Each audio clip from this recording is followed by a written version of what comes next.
व पुढील कार्यशाळेला सुरुवात करतो आहे. यानंतर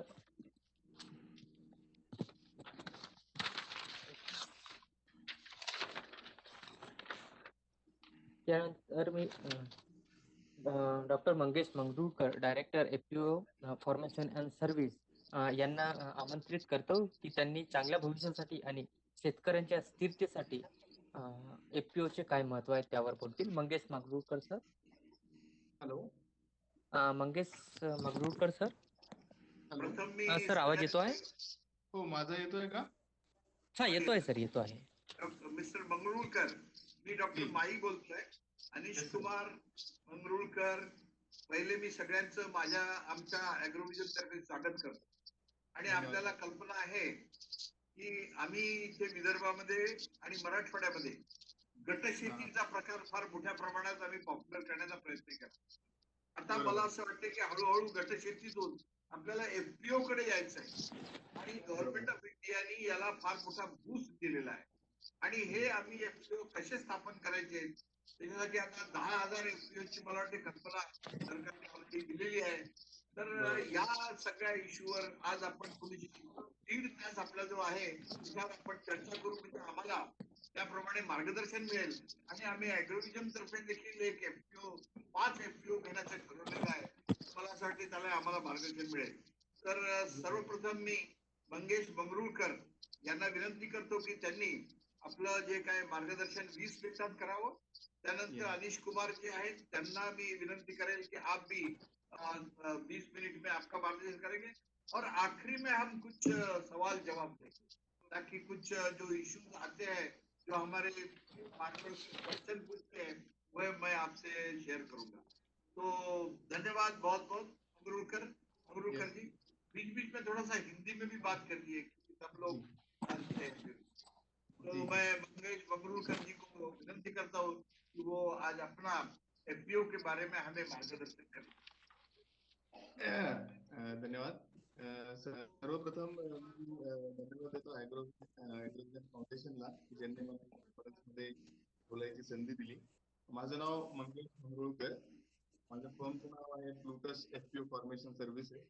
आम्ही साधारण 15 एफपीओ फॉर्मेशन सर्व्हिसेस मध्ये आहोत. आम्ही साधारण आतापर्यंत महाराष्ट्रामध्ये 400 पेक्षा अधिक एफपीओ फॉर्मेशन केले आहे, ज्याच्यामध्ये एमएससीपीचा प्रकल्प असेल, पीओपीआयचा प्रकल्प असेल, नाबार्डच्या काही कंपन्या असतील किंवा इंडिव्हिज्युअल शेतकऱ्यांच्या काही कंपन्या असतील, त्याच्यामध्ये आम्ही त्यांना रजिस्ट्रेशन करून दिलेलं आहे. रजिस्ट्रेशन नंतर आम्ही त्यांचं वर्षभराचं जे काही कंप्लायन्स आहेत ते पण आम्ही त्याच्यामध्ये त्यांना सर्व्हिसेस देतो. आणि ज्या ज्या योजना आहेत त्यांची पण आम्ही त्यांना माहिती देतो. आतापर्यंत आम्ही महाराष्ट्रामध्ये एमएससीपी आणि पीओपीआय नाबार्डच्या अंतर्गत 400 पेक्षा अधिक कंपन्यांचं रजिस्ट्रेशन केलंय. तर एफपीओ म्हणजे काय? एफपीओचा फुल फॉर्म आहे फार्मर प्रोड्युसर ऑर्गनायझेशन. आणि ह्याला बरेच वेळेस म्हणजे लिगल टर्म्स मध्ये जर बोलायला गेलं तर प्रोड्युसर कंपनी लिमिटेड अशी ती कंपनीची कन्सेप्ट आहे. आणि 2002 मध्ये या कन्सेप्टची स्थापना झाली आहे. एफपीओ म्हणजे काय नेमकं की फार्मर प्रोड्युसर ऑर्गनायझेशन किंवा फार्मर प्रोड्युसर कंपनी ही फक्त आणि फक्त शेतकऱ्यांसाठी आणि शेतकऱ्यांनीच बनवलेली कंपनी आहे, ज्याच्यामध्ये आपल्याला गव्हर्नमेंटच्या बऱ्याच फॅसिलिटीज आहेत. मी करण सरांना रिक्वेस्ट करतो, माझं प्रेझेंटेशन चालू होऊ शकतं का सर? Hello hello. येस. तर हे प्रेझेंटेशन आहे. ह्याच्यामध्ये प्रोड्युसर कंपनी म्हणजे काय आणि ह्याच्यासाठी लागणारे कंपनी रजिस्ट्रेशनला लागणारे कागदपत्र काय, कंपनी स्थापन केल्यानंतर लोकांना मिळणारे फायदे काय, व्यवस्थापन कसं करायचं, वर्षभर लागणारे काय कंप्लायन्सेस आहेत, हे सगळं आपण या पीपीटी मध्ये स्लॉट मध्ये बघूया. तर नेक्स्ट स्लाइड आहे आपली प्रोड्युसर कंपनी संकल्पना. मे बी ते फॉन्ट नाही मॅच होत आहे. मराठी फॉन्ट असेल म्हणून हो आहे सर ते. ठीक आहे, मी ओरली सांगू का? हा चालेल सर, चालेल, काही हरकत नाही, ते बेस्ट आहे. प्रेझेंटेशन बंद केलं तरी चालेल कारण की काहीच दिसत नाही. हो सर, ते समोरच्या स्लाइड दिसतील. काही फाउंड दिसतो, काही नाही सर. ठीक आहे सर, चालेल. प्रोड्युसर कंपनी संकल्पना सन 2002 मध्ये सर्वप्रथम प्रोड्युसर कंपनी तत्कालीन कंपनी कायद्या अंतर्गत मध्ये बदल करून प्रोड्युसर कंपनी लॉन्च करण्यात आले.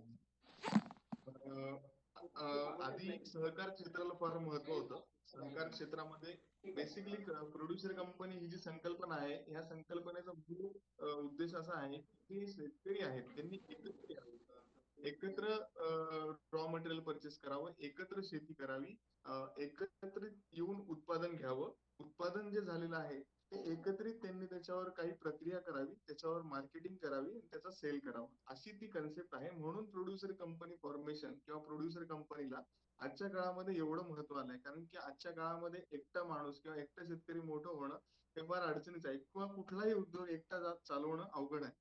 तर एकत्रित येऊन, जसं सहकार क्षेत्रामध्ये पहिले सहकार कारखाने असतील, सहकारी बँका असतील, यांनी एकत्र येऊन आज एवढ्या मोठ्या लेवलला ते गेले आहेत.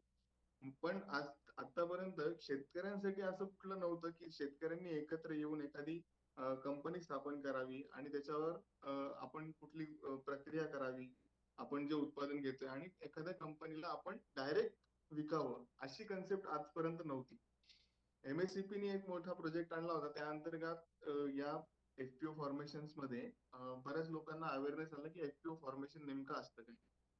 तर आज आपण सहकार क्षेत्र आणि प्रायव्हेट लिमिटेड कंपनी या दोन्हीचं कॉम्बिनेशन एकत्र करून प्रोड्युसर कंपनी करतो. प्रायव्हेट लिमिटेडचा फायदे प्रोड्युसर कंपनीला आहेत, फक्त ह्याच्यामध्ये सभासदांची मर्यादा नाहीये. जसं सहकार क्षेत्रामध्ये सभासदांची मर्यादा नाहीये, तसंच पण सहकार क्षेत्र हा कंपनी कायद्या अंतर्गत येत नाही, तो सहकार कायद्या अंतर्गत येतो.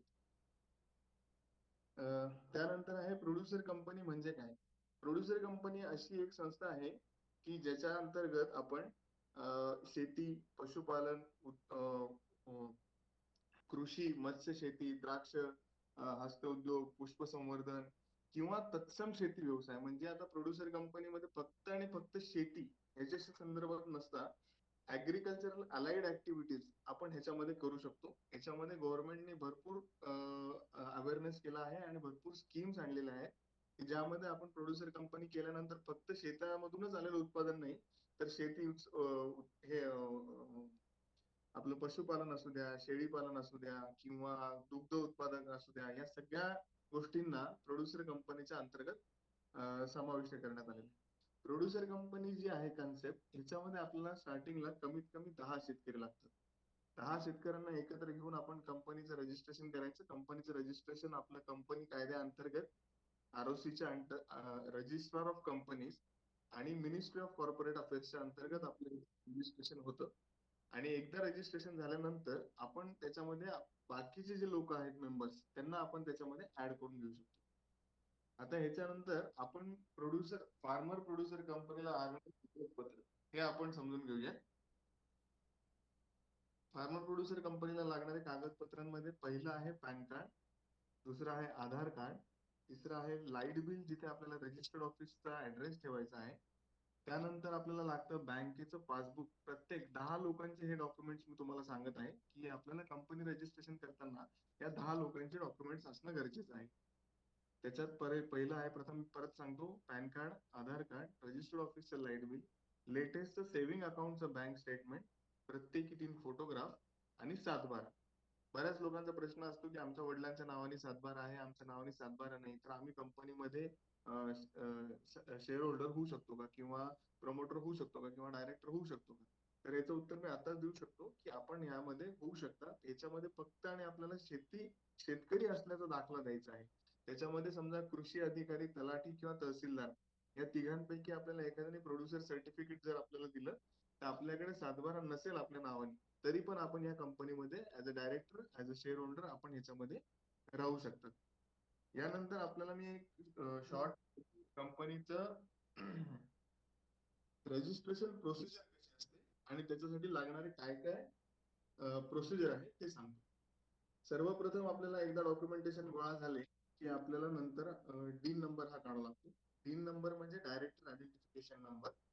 आपल्याला एखाद्या कंपनीमध्ये, प्रोड्युसर कंपनी असू द्या, प्रायव्हेट कंपनी असू द्या किंवा LLP असू द्या, याच्यामध्ये जर आपल्याला डायरेक्टर व्हायचं असेल तर आपल्याला आपल्याला एक डीन नंबर, जसा आपला वैयक्तिक पॅन नंबर असतो तसा वैयक्तिक डीन नंबर पण असतो. त्याच्यामध्ये आपल्याला डायरेक्टर होता येतं.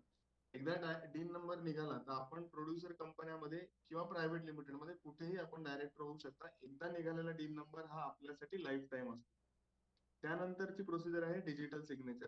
आता बऱ्याच लोकांचा प्रश्न आहे की डिजिटल सिग्नेचर म्हणजे काय? आता गव्हर्नमेंटने काय केलं आहे की आपल्याला कुठलाही फॉर्म जो आपल्याला सबमिट करायचा तो ऑनलाईनच सबमिट करावा लागतो. त्यामुळे आपल्याला डिजिटल सिग्नेचर काढणं फार गरजेचं आहे. ज्याच्यामध्ये आपल्याला .pfx फाईल असते, आपल्याला एक पेनड्राईव्ह सारखं टोकन येतं, त्याच्यामध्ये आपल्याला वैयक्तिक आपली डिजिटल सिग्नेचर त्याच्यामध्ये काढता येते. आपल्याला इथून पुढे कुठलेही इन्कम टॅक्स असू द्या, पीएफ असू द्या, आरओसी चे कुठलेही कामं असू द्या, या प्रत्येक ठिकाणी आपल्याला ह्या डिजिटल सिग्नेचरचं महत्व आहे. आपल्याला 10 जणांची डिजिटल सिग्नेचर काढणं गरजेचं आहे. एकदा आपण डिजिटल सिग्नेचर काढली त्याच्यानंतर आपल्याला कंपनीच्या नावाला अर्ज करायचा आहे. आता भारतामधून जवळपास रोजच्या 400 कंपन्यांचं रजिस्ट्रेशन होते. त्यामुळे आपल्याला जे नाव द्यायचंय ते युनिक द्यायचंय, जेणेकरून आपलं नाव कुठल्याही कंपनीचं ऑलरेडी नसेल किंवा त्याच्याशी मिळतं जुळतं नसेल किंवा देवाचं नाव नसेल. आपल्याला एखादं युनिक नाव द्यायचंय. शेवटी आपल्या कंपनीच्या प्रोड्युसर कंपनी लिमिटेड असं कंपल्सरी आहे. त्याच्या आधी आपलं कुठलंही आपण त्याच्यामध्ये नाव देऊ शकतो. जसं ॲग्रोव्हिजन फार्मर प्रोड्युसर कंपनी लिमिटेड असं आहे. फार्मर प्रोड्युसर कंपनी लिमिटेड हे त्याच्यामध्ये कंपल्सरी राहणार. एकदा आपल्या कंपनीचे नावं फायनल झाले किंवा आपल्याला सेंट्रल गव्हर्नमेंट कडनं नेम अप्रुव्हल लेटर आलं, त्यानंतर आपल्याला पुढची प्रोसिजर आहे आपल्या कंपनीचे डॉक्युमेंटेशन तयार करणं, ज्याच्यामध्ये असतं memorandum of association, articles of association, त्यानंतर काही डिक्लेरेशन्स आहेत, याच्यावर आपल्याला सह्या घ्याव्या लागतात. मेमोरंडम ऑफ असोसिएशन आणि आर्टिकल्स ऑफ असोसिएशन म्हणजे काय? तर मेमोरंडम ऑफ असोसिएशन म्हणजे तुमच्या कंपनीचे उद्दिष्ट, की तुम्हाला या कंपनीमध्ये काय काय करायचं आहे, तुमच्या बोर्ड ऑफ डायरेक्टर्सला काय काय करायचं आहे, अकाउंट ओपन करायचं आहे, त्याच्यानंतर आपल्याला लोन घ्यायचं आहे, योजनेमध्ये सहभागी व्हायचं आहे, हे सगळे उद्दिष्ट आपल्याला मेमोरंडम ऑफ असोसिएशन मध्ये मिळतात. आर्टिकल्स ऑफ असोसिएशन म्हणजे आपल्या कंपनीची नियमावली. एकदा आपली कंपनी तयार झाली की त्याच्यामध्ये आपण काय काय काम करणार आहे, कुठले कुठले आपण प्रोजेक्ट घेणार आहेत, आपल्या डायरेक्टरची जबाबदारी काय आहे, शेअर होल्डरची जबाबदारी काय आहे, हे सगळे आपल्याला आर्टिकल्स ऑफ असोसिएशन मध्ये आपल्याला मुद्दे मांडायचे आहेत. एकदा कंपनीचं रजिस्ट्रेशन साठी आर्टिकल्स आणि मेमोरंडम तयार झाले की आपल्याला आरओसी म्हणजे रजिस्ट्रार ऑफ कंपनीज इथे आपल्याला अर्ज करायचा आहे. आणि एकदा आपल्याला अर्ज झाल्यानंतर आपल्या पूर्ण कागदपत्रांची पूर्तता झाली, त्यानंतर आपल्याला सर्टिफिकेट ऑफ इनकॉर्पोरेशन हे आपल्याला आरओसी कडनं मिनिस्ट्री ऑफ कॉर्पोरेट अफेअर्सच्या अंतर्गत मिळतं. एकदा आपल्याला सर्टिफिकेट ऑफ इनकॉर्पोरेशन मिळालं की आपल्या कंपनीचं रजिस्ट्रेशन झालं. आपली कंपनी पूर्ण भारतात रजिस्टर झालेली आहे. आपण या कंपनीचं काम कुठेही करू शकतो. आपण सेल कुठेही करू शकतो. आपण परचेसिंग कुठूनही करू शकतो. आपण मार्केटिंग पण कुठेही करू शकतो. एकदा आपली कंपनी पूर्ण भारतात रजिस्टर झाल्यानंतर आपल्याला बऱ्याच योजनांचे फायदे आपल्याला मिळतात. तर बऱ्याच योजना आहेत, जसं की स्मार्ट प्रकल्प आहे महाराष्ट्रामध्ये, पोकरा प्रकल्प आहे, नाबार्डचे काही योजना आहेत, त्याच्यानंतर मॅग्नेट म्हणून एक प्रकल्प आहे. या सगळ्या प्रकल्पामध्ये आपल्याला अण्णासाहेब पाटलांचे पण काही योजना आहेत. अण्णासाहेब पाटील विकास महामंडळा अंतर्गत मध्ये आपल्याला पण काही सबसिडी मिळतात, काही लोन मिळतात. लोनचे रेट ऑफ इंटरेस्ट कमी आहेत. नॅप किसान कडनं आपल्याला लोन मिळतं, नाबार्ड कडनं आपल्याला कमी दरामध्ये लोन मिळतं. बँकांमधनं लोन जर मिळालं असेल तर काही आपले जे संस्था आहेत, आत्मा असेल किंवा अजून दुसऱ्या कुठल्या गोष्टी असतील, त्याच्यामधनं आपल्याला सबसिडी पण मिळते. या सगळ्या झाल्या नोंदणीबद्दलची माहिती. एकदा आपली कंपनी रजिस्टर झाली की आपण जे कॅपिटल ठरवलेलं आहे कंपनी रजिस्टर करताना, ते आपल्याला कॅपिटल आपल्याला एखाद्या बँकेमध्ये अकाउंट ओपन करायचं आहे. 180 दिवसाच्या आत आपल्याला ते जे कॅपिटल आहे ते त्या बँकेत जमा करायचं आहे.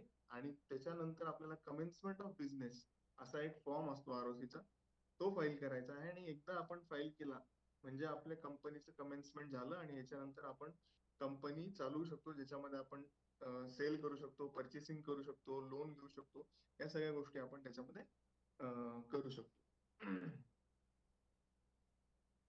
ह्याच्यामध्ये एकदा रजिस्ट्रेशन झाल्यानंतर आपल्याला वर्षामध्ये 4 वेळेस संचालकांची बैठक घ्यायची. बरं, या 10 लोकांपैकी आपल्याला 5 लोकांना संचालक म्हणून निवडायचं आहे आणि उरलेले जे लोक आहेत ते प्रमोटर म्हणजे प्रवर्तक म्हणून त्या कंपनीमध्ये काम पाहतील. 5 लोकांची जी बॉडी आहे त्यांना वर्षातनं 4 संचालकांच्या सभा घ्यायच्या आहेत आणि ज्या टोटल मेंबर असतील त्यांची वर्षातनं एकदा वार्षिक सर्वसाधारण सभा घ्यायची आहे. पहिली वार्षिक सर्वसाधारण सभा आपल्याला कंपनी रजिस्ट्रेशन झाल्यानंतर 90 दिवसाच्या आत करायची आहे. हे झाले आपल्या नोंदणीचे टप्पे. त्यानंतर आता सभासदांना मिळणारे फायदे. आता आपण जसं सांगितलं की कंपनी जी आहे ही एकत्र लोकांनी यावं, एकत्र लोकांनी परचेसिंग करावं, एकत्र लोकांनी सेल करावं. यामुळे काय होतं की रॉ मटेरियल जेव्हा आपण एकत्र घ्यायला जातो तेव्हा आपल्याला तो स्वस्त मिळतो. समजा खत असेल, बी बियाणं असेल, आपण जेव्हा क्वांटिटी मध्ये घ्यायला जातो तेव्हा प्रत्येक वेळेस आपल्याला त्या कंपन्यांकडनं डिस्काउंट मिळतो. त्यानंतर आपण एखादी गोष्ट एकत्र प्रक्रिया केली एखाद्या गोष्टीवर आणि ती आपण विकली तर त्या विकल्यानंतर पण जो नफा होईल तो नफा पण आपल्याला या सगळ्या सभासदांना वाटू शकतो. कंपन्याच्या वार्षिक नफ्यामध्ये सभासदांना हक्क मिळतो. मालाच्या पुरवठ्याप्रमाणे मिळणारा मोबदला मिळतो. त्यानंतर डिव्हिडंड आपल्याला या कंपनीमध्ये देता येऊ शकतो. यानंतर आपल्याला अंतर्गत व्यवस्थापन म्हणजे काय की चालू आर्थिक वर्षामध्ये प्रत्येक कंपनीला व्यावसायिक सीए कडून आपल्याला त्यांच्या खात्याचे लेखापरीक्षण करून घेणे अनिवार्य आहे. आता एकदा आपली कंपनी रजिस्टर झाली ही सेपरेट लिगल एंटिटी आहे. म्हणजे आपण जसं कंपनीचं कंपनीचं बँक अकाउंट ओपन करणार आहे, त्याच्यात व्यवहार करणार आहे, तर कंपनीची एक वर्षाची बॅलन्स शीट तयार होईल. त्याच्यामध्ये आपण काय आतापर्यंत खर्च केला आहे, आपल्याला काय प्रॉफिट झाला आहे, हे आपल्याला एका सीए कडनं वर्षभरामधनं ऑडिट करून घेणं गरजेचं आहे. एकदा ऑडिट झाल्यानंतर आपल्याला तीच बॅलन्स शीट आरओसी ला सबमिट करणंही गरजेचं आहे. आपल्याला दोन गोष्टी आपल्याला सांभाळणं गरजेचं आहे. जेव्हा आपण एकदा कंपनी तयार करतो जरी त्याच्यामध्ये आपला टर्नओव्हर झाला नाही झाला तरी आपल्याला नील रिटर्न फाईल करणं गरजेचं आहे, जेणेकरून कुठलाही दंड किंवा कुठल्याही प्रकारचे पेनल्टीज आपल्याला लागणार नाही. आरओसी कडे पण आपल्याला त्याची एक प्रत जमा करायची आहे. त्यानंतर आपल्याला वर्षभरामध्ये काही रजिस्टर मेंटेन करायचे आहेत. त्याबद्दल मी थोडी तुम्हाला माहिती देतो. आपल्याला बँकेचं खातं जे आहे तसे बँक वही, cash book, purchase register, sale register, inward outward या सगळ्या गोष्टी आपल्याला त्याच्यामध्ये मेंटेन करायच्या आहेत. आता याच्यामध्ये येणाऱ्या काळामध्ये सेंट्रल गव्हर्नमेंटचा 10,000 एफपीओचा असा एक मोठा प्रोजेक्ट येणार आहे. एसएफएसी या प्रोजेक्टला रन करत आहे. ऑलरेडी या योजनेची अनाउन्समेंट झाली आहे. अंमलबजावणी आता येणाऱ्या काळामध्ये येणार आहे. 2021, 22, 23, 24 या येणाऱ्या काळामध्ये 10,000 एफपीओ आपल्याला पूर्ण भारतात रजिस्टर करायचं आहे. सेंट्रल गव्हर्नमेंटचा प्रोजेक्ट आहे. एफपीओ साठी सेंट्रल गव्हर्नमेंटने आतापर्यंत भरपूर काही योजना आणलेल्या आहेत आणि यापुढेही येणाऱ्या काळामध्ये आपल्याला एफपीओ साठी खूप काही योजना येणार आहेत.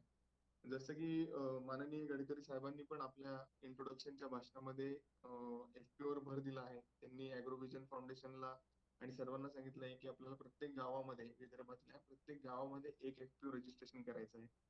विदर्भामध्ये खूप स्कोप आहे. विदर्भामध्ये आपण एफपीओ रजिस्ट्रेशन केल्यानंतर आपण भरपूर प्रकारे त्याच्यामध्ये काम करू शकतो. वेगवेगळ्या योजनांचा लाभ घेऊ शकतो आपण याच्यामध्ये. या सर्व गोष्टींसाठी मी अॅग्रोव्हिजन फाउंडेशनला एक विनंती करतो की एफपीओ च जे आहे आपल्याला विदर्भात करणं खूप गरजेचं आहे. आपण जितक्यात जास्तीत जास्त एफपीओ रजिस्ट्रेशन करू तितकं जास्त आपल्याला त्या लोकांना आपल्याला त्याचा फायदा मिळवून देता येईल. आणि या पूर्ण सेशनला मला एक अॅग्रोव्हिजन फाउंडेशन संधी दिली त्याबद्दल मी धन्यवाद देतो. येणाऱ्या काळामध्ये एफपीओ फॉर्मेशन अॅग्रोव्हिजनला 5 कंपन्या करायच्या असेल किंवा अजून बाकीच्या लोकांकडनं आपल्याला एफपीओ रजिस्ट्रेशन करायचं असेल तर त्यासाठी मला माझ्याकडनं जी काही शक्य असेल मदत ती मी अॅग्रोव्हिजनला करायला तयार आहे. आणि एवढं बोलून मी माझं सेशन थांबवतो. धन्यवाद. धन्यवाद सर. मंगेश सर धन्यवाद. आपण जी मोलाची माहिती दिली की एफपीओ फॉर्मेशन कसं करावं, काय करावं, किती डायरेक्टर लागतात, काय हे बऱ्याचशा शेतकऱ्यांना माहिती नव्हतं. पण हे तुमच्या माहिती जी दिली त्याचा नक्कीच फायदा घेतील सर. आणि एफपीओ विदर्भातही एफपीओ फॉर्मेशनसाठी आम्हीही वर्क करू सर तुमच्यासोबत. भविष्यातही काही असलं तर आम्ही तुमच्या संपर्कात असू सर. आणि पुन्हा एकदा धन्यवाद सर की तुम्ही वेळ दिली त्याबद्दल. धन्यवाद सर. इसके बाद मैं श्री अनीश कुमार सर को विनंती करता हूँ कि वो विदर्भ के लिए एफपीओ की आवश्यकता क्यों है इस बारे में बात करें। हमारे अगले जो स्पीकर है वो है Anish Kumar sir, managing trustee NA FPO. Anish Kumar sir. नमस्ते। नमस्ते नमस्ते सर। अविनाश जी, और पहला तो मैं आपसे माफी मांगता हूँ कि मैं मराठी में कोई नहीं बोल दिक्कत पा नहीं रहा हूँ, सर। है ना। कोई तो दिक्कत नहीं, हिंदी मेरा चलेगा सर। और दूसरा, आप सभी लोगों का बहुत बहुत धन्यवाद और शुक्रिया, खासकर माही साहब का। ये एक बड़ा अहम वस्तु, वह अहम विषय आपने बहुत ही सही समय पर आपने इस विषय को न रखा है। और मंगेश जी ने विस्तार से पूरा पृष्ठभूमि एफपीओ का और किस प्रकार से एफपीओ का आप पंजीयन कराते हैं और पंजीयन करा करके किस तरह से उनको आप एक चालू कंपनी जैसा बना सकते हैं, उसका एक बड़ा अच्छे से पृष्ठभूमि रखा है। आज माता रमई जयंती भी है और एक प्रकार से आपका 7 फरवरी का दिन इस हिसाब से बहुत ही अच्छा है कि डॉक्टर अंबेडकर हमेशा ही बोलते थे कि जब अपन सोशल जस्टिस, सामाजिक जस्टिस की बात करते हैं, उसके साथ में ही जब तक अपन इकोनॉमिक जस्टिस की नहीं बात करेंगे तो हमारा संविधान सही रूप में भारत का संविधान यथार्थ नहीं हो पाएगा। और इसी प्रकार से एफपीओ आप उसी कड़ी में देख सकते हैं, एक इकोनॉमिक जस्टिस की कड़ी में, आर्थिक न्याय की कड़ी में आपने देखने का जरूरत है। और इस प्रकार से आपने 7 फरवरी का दिन जो चुना है, और उसके लिए भी मेरा आपको बहुत बहुत आभार और साधुवाद। ये एक प्रकार से अगर अपन देखें, जब सन 2002 में हम लोग उस समय बड़े जुड़े हुए थे, पहला एनडीए की सरकार वाजपेयी जी के नेतृत्व में जब बनी थी, तब सेक्शन 581 पार्ट 9A में अलग साहब की नेतृत्व में एक कमेटी बनी थी, जिसके रिकमेंडेशंस पर प्रोड्यूसर कंपनी का कानून बनाया गया। उसके पीछे का जो सोच था उस समय में, जो सोच 2002 में आदरणीय वाजपेयी जी का जो था, आत्मा कोऑपरेटिव की हो, लेकिन जोश निवेश और जो ग्रोथ की संभावना है, जो विस्तार की संभावना है, वो एक कंपनी की हो। यह सोच था प्रोड्यूसर कंपनी के पीछे। और आज आप देखिए 18 साल बाद एक प्रकार से जो दूसरा सरकार बना है एनडीए घटक दलों का, मोदी जी का नेतृत्व में, इसमें जब बात 10,000 एफपीओ की कर रहे हैं, तो एक वह जो सोच था उस समय 2002 में, आत्मा कोऑपरेटिव की और सोच, जोश और विस्तार एक कंपनी का हो, वह एक अब ट्रांसलेट न कर रहा है। पिछला 18 साल में अगर देखेंगे, हम लोग नेफ्को में इस तरह का डाटा इकट्ठा करने का कोशिश किए हैं, लगभग 10,800 कुछ इस तरह से कंपनियां ना गठित हुई हैं, जिनको हम लोग एफपीओ के नाम से जानते हैं। और ऐसे ही लगभग 76-78 लोग जो small farmer agri business consortium है, जो 10,000 एफपीओ का एक नोडल एजेंसी है भारत सरकार के लिए, उन्होंने शुरू में जब ये योजना शुरू किया था, तो उनके जो रिसोर्स इंस्टीट्यूशंस हैं उनका संख्या देखें, या जो प्रोड्यूसर ऑर्गेनाइजेशन प्रमोटिंग इंस्टीट्यूशन बोलते हैं नाबार्ड के संदर्भ में, पॉपी, उनको देखें तो ये सब मिला करके लगभग है ना 85-86 इस तरह की संस्थाएं अभी हैं। ये 3 एजेंसियों को अभी जो 10,000 एफपीओ का योजना बना है, उसमें small farmer agri business consortium, NABARD, और एनडीसीसी को, national cooperative development corporation, NCDC sorry, उसको है ना इम्प्लीमेंटिंग एजेंसी का रोल भारत सरकार ने दिया है। अब हमने एक प्रकार से एक जो 10,000 का, मैं महाराष्ट्र विदर्भ आने के पहले मैं थोड़ा सा एक पृष्ठभूमि देना चाहूंगा कि जो सोच था एफपीओ का, अगर आप देखेंगे, कोऑपरेटिव हम लोग हमेशा सोचते थे कुछ वेलफेयर के लिए है, कुछ क्रेडिट और जो खेती के लिए कर्जे की जरूरत होती है उसके लिए है। जब एफपीओ का सोच बना, जैसे मैं कह रहा था, व्यवसायिक सोच था, तो जब हमने 10,000 एक अभी रिसेंटली चल ही रहा है वो अध्ययन, पिछला 3 महीना से हम लोग एक अध्ययन कर रहे हैं एफपीओ का, हमने देख रहे हैं कि लगभग उसमें से 35% जो कंपनियां हैं वो कुछ इनपुट्स सप्लाई में लगे हैं। इनपुट का मतलब आप समझ सकते हैं, बीज, खाद और पेस्टिसाइड, इस तरह का चीज इनपुट्स में लगे हुए हैं। अधिकतर कंपनी, लगभग 80% कंपनी एक्सटेंशन में लगा हुआ है, और कुछ कंपनियां आउटपुट मार्केटिंग में ना लगे हुए हैं, और बहुत ही कम कंपनियां राउंड द ईयर एक्टिविटी, जो पूरे साल भर की गतिविधि होती है, उसमें लगे हैं। और उसमें भी जो लोग, आपने समझिए कि कोई प्रोसेसिंग एक्टिविटी, जो व्यावसायिक एक्टिविटी, इस तरह से व्यावसायिक एक्टिविटी जो वैल्यू एडिशन टाइप का एक्टिविटी हो, उसमें बहुत ही कम कंपनियां लगी हैं। मैं पूरे है ना विस्तार से इतनी सारी कंपनियों का एक आपको लेखा देता हूँ। तो उससे एक अपने आप में एक प्रश्न ना आता है कि देखिए, जब हमने, पहले भी कोऑपरेटिव था, 1905 से कोऑपरेटिव चल रहा है। 1930-31 में प्राइमरी एग्रीकल्चर कोऑपरेटिव सोसाइटीज बनने शुरू हो गए पूरे देश में।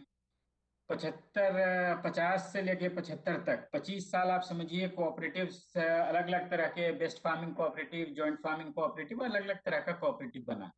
अगर हमने इसको एक सोच बदला 2002 में, प्रोड्यूसर कंपनी का एक सोच दिया, फिर एफपीओ आया, और आज जैसे 10,000 एफपीओ बनाने की बात कर रहे हैं। इसमें एक खेती लाभ का काम, धंधा बने, और खेती से लोगों को फायदा हो, आमदनी बढ़े, इसका इसके पीछे एक प्रमुख सोच है। तो अभी तक जो 10,000 कंपनियां बनी हैं, उसमें वो उस प्रकार से नहीं दिखता है। हम लोग नेफ्पो से इसके लिए जो एनालिसिस किया हम लोगों ने, कि क्या क्या 3-4 चीजें है ना की कमी रही है। तो पहला प्राथमिक चीज की जो कमी रही है कि देखिए, एक एफपीओ की बात करें, एफपीसी की बात करें, प्रोड्यूसर कंपनी की बात करें, वो कोऑपरेटिव से कोई बदलाव की बात नहीं है। जब हम उसका एक क्या धंधा होगा, क्या व्यवसाय होगा, उसकी बात करते हैं, तो सबसे प्रमुख अगर आप समस्या देखिएगा तो यही है कि एक अच्छा व्यवसायिक कारण बने, जिससे किसान सदस्यगण इकट्ठे हों, और वो व्यवसायिक कारण ऐसा हो जो सदस्यों के लिए लाभ पैदा करे, और वह कंपनी के लिए लाभ पैदा करे। तो यह एक बड़ा प्रमुख कारण है। दूसरा जो प्रमुख कारण है, इस तरह अगर हमने पूरे जो पिछले 12 सालों में 10,000 के लगभग कंपनियां बनी हैं, उनका सफलता नहीं देख पाते हैं। दूसरा कारण ह्यूमन रिसोर्सेज को आप लोग, आप कह सकते हैं मानव संसाधन, जो सही तरह का, जो आपको वहां पर प्रबंधकीय क्षमता चाहिए, मैनेजर बोलिए, अकाउंटेंट बोलिए, जो हिसाब आपका है ना रख पाए। जैसे इसमें से लगभग 36% कंपनियां ऐसी हैं जिन्होंने रजिस्ट्रार ऑफ कंपनीज के लिए जो उनका एनुअल रिटर्न्स होता है, जो वार्षिक उनको वहां पर रिटर्न फाइल करना पड़ता है, जो उनकी जिम्मेदारी जवाबदेही है, वो भी नहीं कर पाते हैं। तो कहीं ना कहीं मानव संसाधन की है ना कमी है।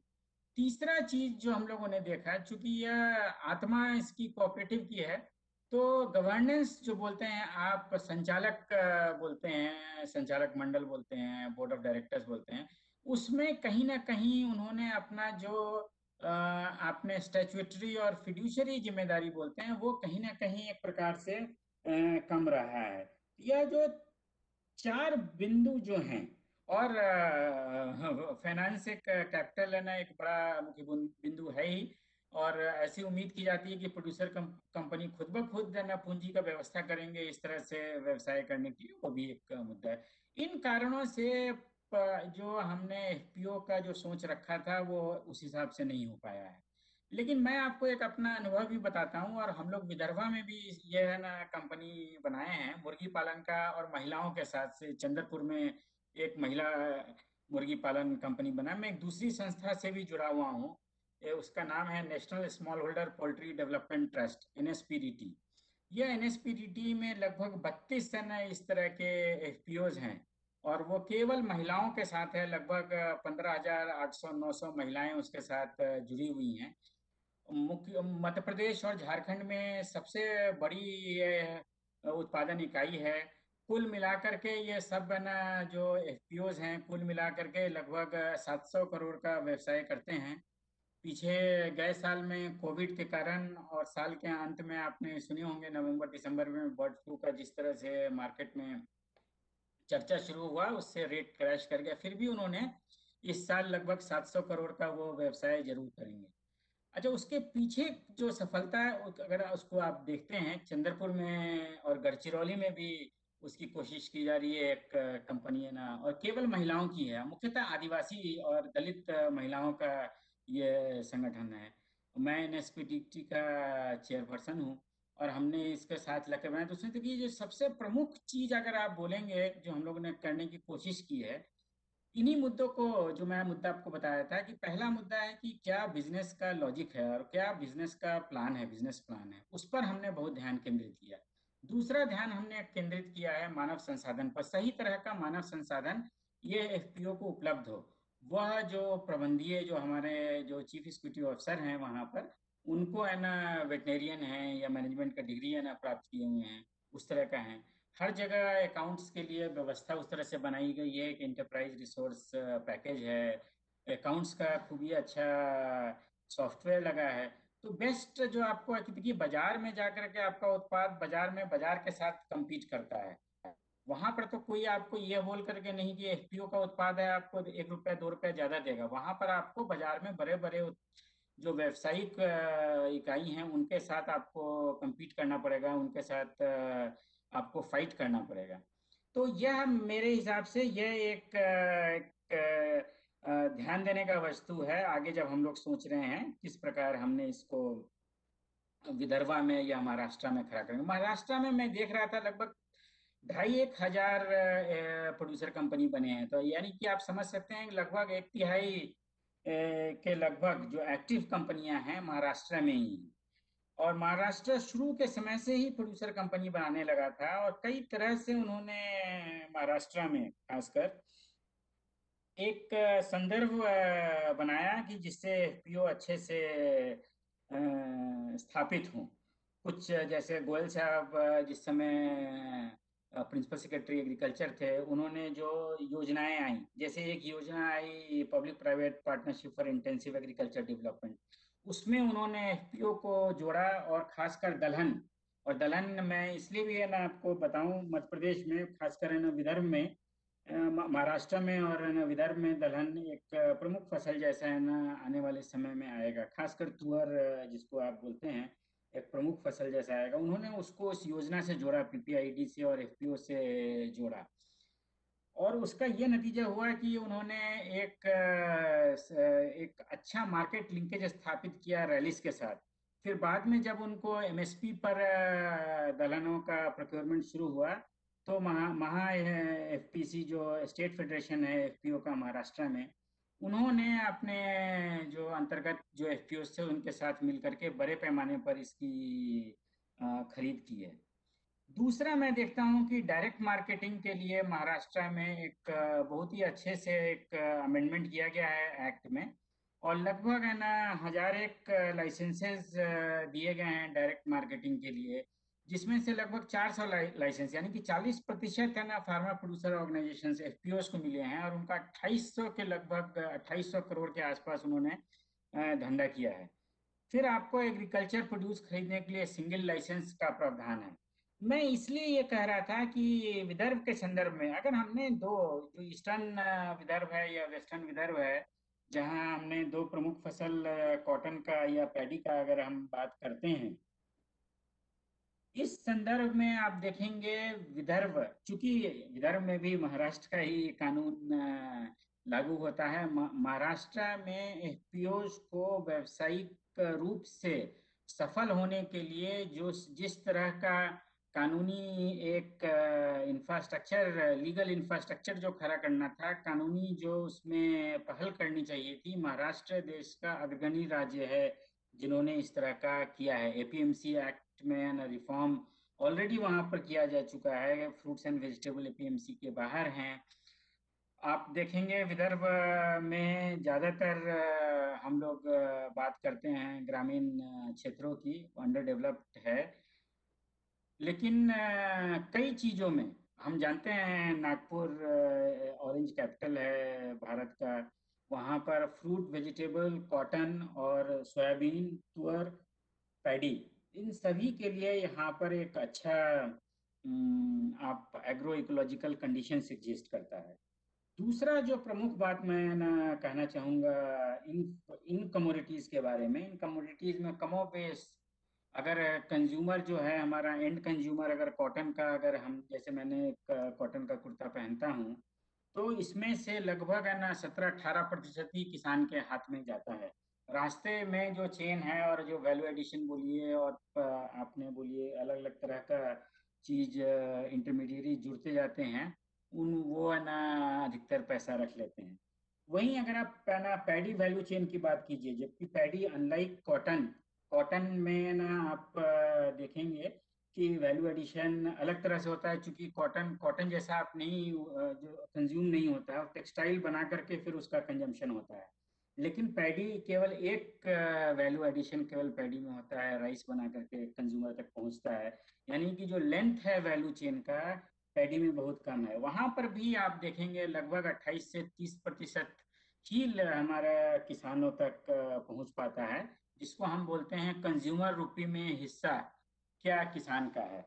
तो यह जो आपकी जो फसलें हैं विदर्भा में, जो विदर्भा में मार्केट सरप्लस वाली फसलें हैं, जो विदर्भा में किसान का हिस्सेदारी है वैल्यू चेन में, यह आपको एक स्थिति उत्पन्न करता है जिससे एक व्यावसायिक कारण, रैशनल एक बिजनेस रैशनल क्रिएट होगा एफपीओ ना बनाने के लिए।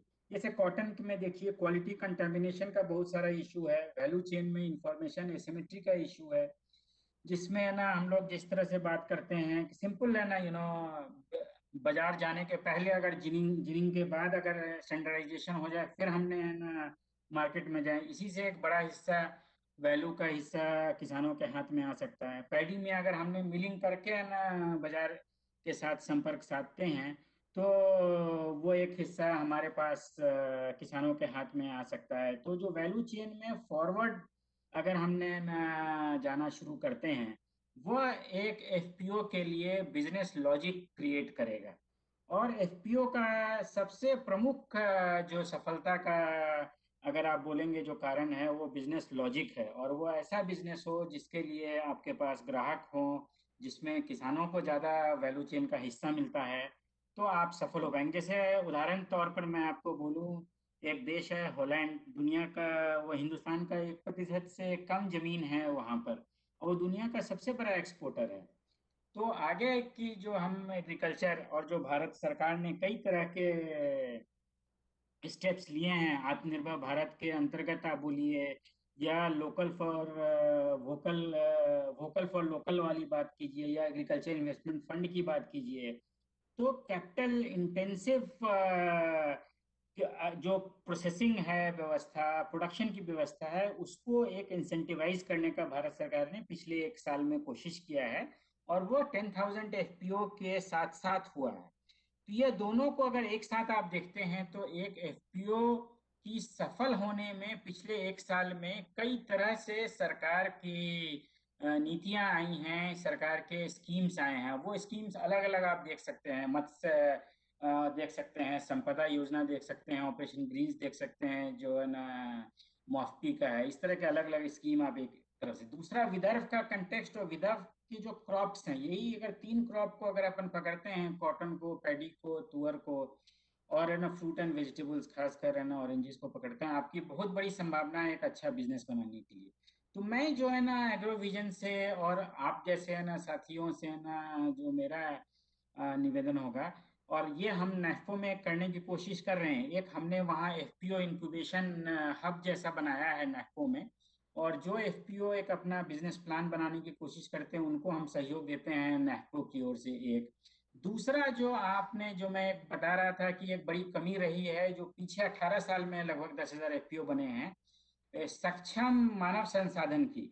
हमने एक एचआर मार्केट प्लेस वहां पर बनाया है नेफ्को में, जिससे आपको एक सक्षम, तो एक तो जो लोग एफपीओ के साथ काम कर सकें, फिर उनकी अच्छे ढंग से एफपीओ के संचालन के लिए ट्रेनिंग हो, उनको आपको उपलब्ध एफपीओ को उपलब्ध कराने के लिए वो हमने एक मार्केट प्लेस बनाया है, नेफ्को के अंतर्गत बनाया है।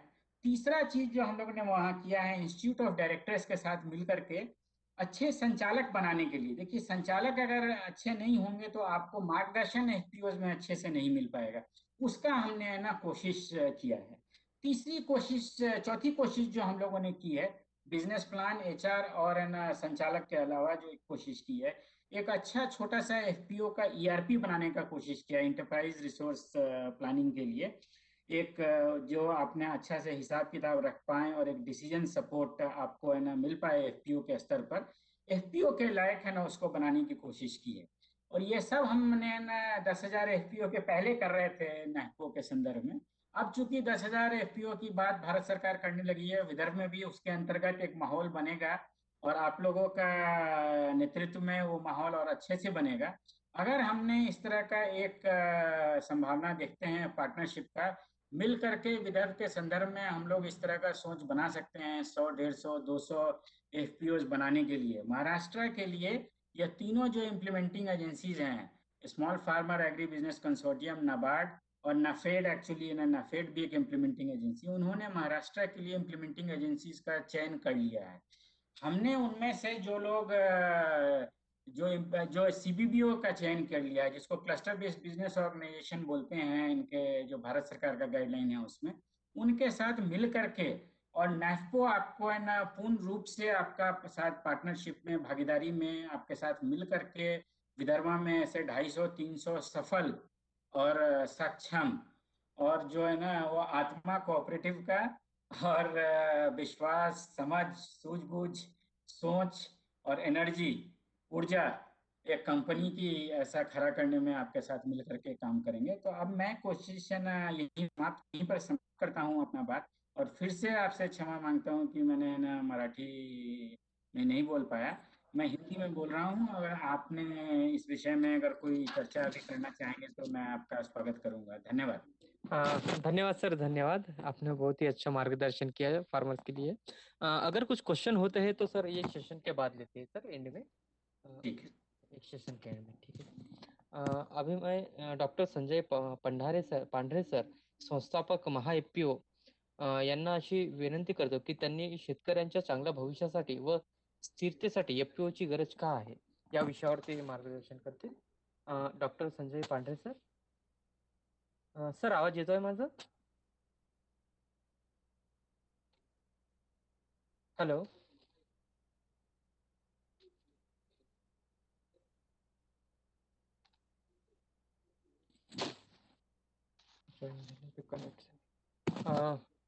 करण, करण, हेलो करण, मेरा आवाज आ रहा है?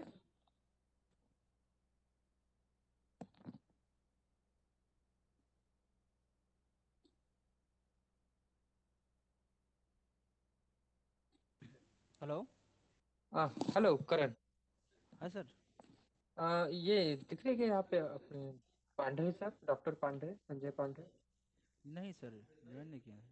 हाँ, नहीं सर। ज्वाइन नहीं हुए क्या? नहीं सर।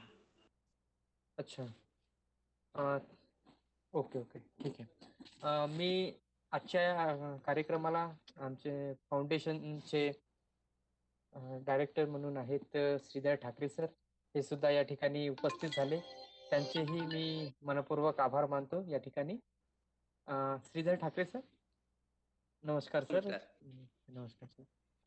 सर एफपीओ बद्दल थोडं माहिती द्या ना सर, काय आहे ते, त्याची कन्सेप्ट काय आहे, का करावी? तर थोडं 5 ठीक आहे. मिनिटामध्ये थोडं बोला सर, हो 5-10 मिनिटात। हो हो. हां हां, ठीक सर, प्लीज नमस्कार सर। सगळे, डॉक्टर साहेब आणि ऐकणारी सगळी मंडळी. फार्मर प्रोड्युसर कंपनीचा उद्देशच आहे की जेव्हा आम्ही इंडिव्हिज्युअली कुठलंही काम करतो,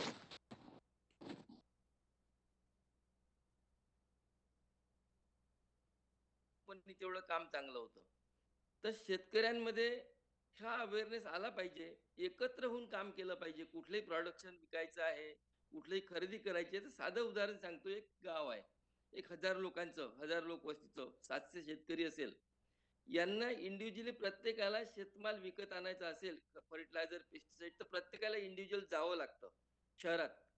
आणि त्याचा वैयक्तिक खर्च आणि त्या गाडीचा खर्च करून तो स्वतः करतो. 10%, 15%, 20% खर्च त्याचा त्याच्यात होतो. आता समजा 10 लोकांनी, 20 लोकांनी एकत्र जाऊन जर ते पर्चेस केलं, फर्टिलायझर असेल, पेस्टिसाइड्स असेल, बियाणं असेल, त्याला डिस्काउंट पण मिळते आणि ट्रान्सपोर्टिंग पण वाचतं. तर 20 ते 25% खर्च आपण इथं वाचवू शकतो. हे कशामुळे झालं? आपण एकत्र झाल्यामुळं. मग याला एकत्रीकरणाचं स्वरूप कसं द्यायचं?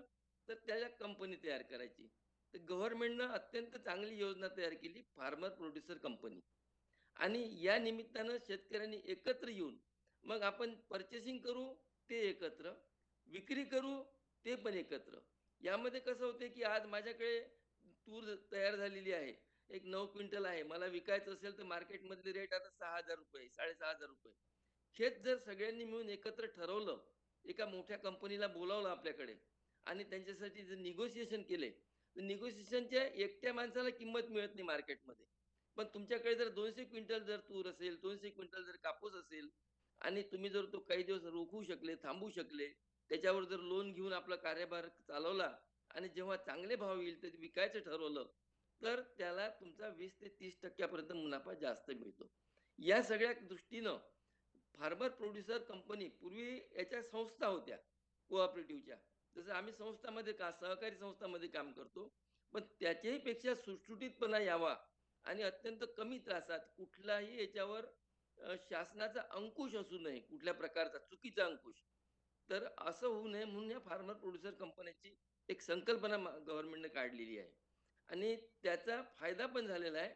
सगळ्यात मोठं उदाहरण जर द्यायचं झालं, तर नाशिकला आलेली Sahyadri farms, farmer producer company.